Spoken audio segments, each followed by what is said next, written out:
Taiwan People's Party Chairman Ko Wen-je has faced allegations from Kuomintang (KMT) and Democratic Progressive Party (the DPP) regarding potential benefits to developers from changes to the core Pacific City floor area ratio regulations.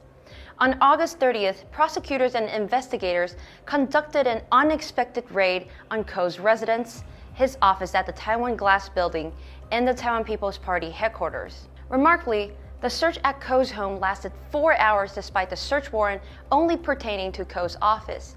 Surveillance footage released by the party revealed that the center headquarters, which is not included in the search warrant, was also searched.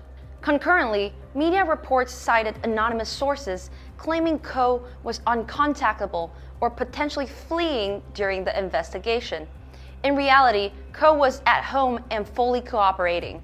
Taiwan People's Party issued a statement calling for adherence to proper legal procedures during searches and affirmed their full support for Ko's innocence. Chairman Ko Wen-je has constantly cooperated with the search and investigation. Ko endured a marathon investigation by the Agency Against Corruption that commenced at 7 a.m. on August 30th and continued until 12:30 a.m. on August 31st, when it was moved to the Taipei District Prosecutor's Office and continued well beyond 2 a.m., which amounted to over 19 hours of investigation. Ko requested a halt to nighttime questioning, but prosecutors insisted on continuing, resulting in his arrest and a court order for incomunicado detention.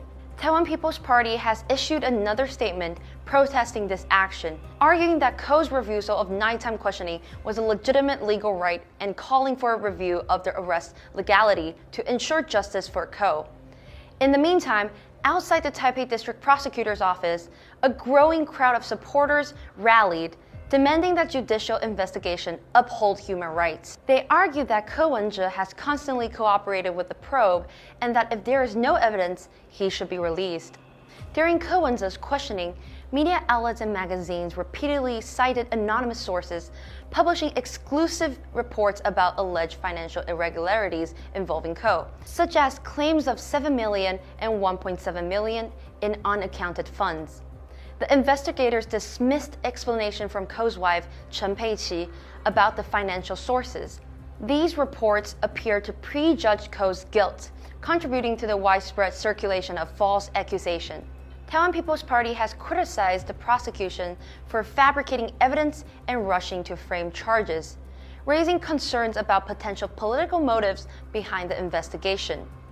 As judicial and media attacks on Ko Wen-je intensified, the crowds outside the Taipei District Prosecutor Office grew larger, chanting justice in due process, fairness in the judiciary. On the evening of September 1st, the Taipei District Court convened a detention hearing for Ko Wen-je at 8 p.m., ultimately ruling at 3 a.m. on September 2nd to release him without bail. The supporters outside erupted in cheers, and Ko Wen-je expressed gratitude for everyone's support, noting that the judge had withstood great pressure to make the right decision. Over the course of the 70-hour interrogation, Ko Wen-je was confined for 2 nights in a cramped 3-square-meter detention room at the Taipei District Prosecutor's Office. During this period, he was unable to bathe, deprived of darkness for rest, and provided only bread and water. He was also handcuffed unnecessarily. These conditions underscore serious concerns regarding the disregard for human rights in Taiwan's judicial processes. Additionally, the rampant release of exclusive news from internal sources has significantly undermined the principle of judicial confidentiality. Even as some media and digital propagandists continuously cooperate with those in power to attack political opponents by any means necessary, and despite days of intense interrogation exposing the public to judicial and media abuses that trample on principles and deepen societal rift, we remain steadfast in our support for Ko Wen-je. He faced public shaming and condemnation even before entering the courtroom, with the sight of him in handcuffs underscoring the blatant disregard for judicial fairness. Despite this injustice, we continue to stand by Ko, sharing in his suffering and enduring this trial together.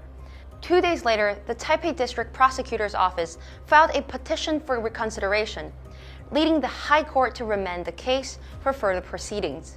We are dismayed by the possibility of the judiciary being used as a tool for political attacks. We will not back down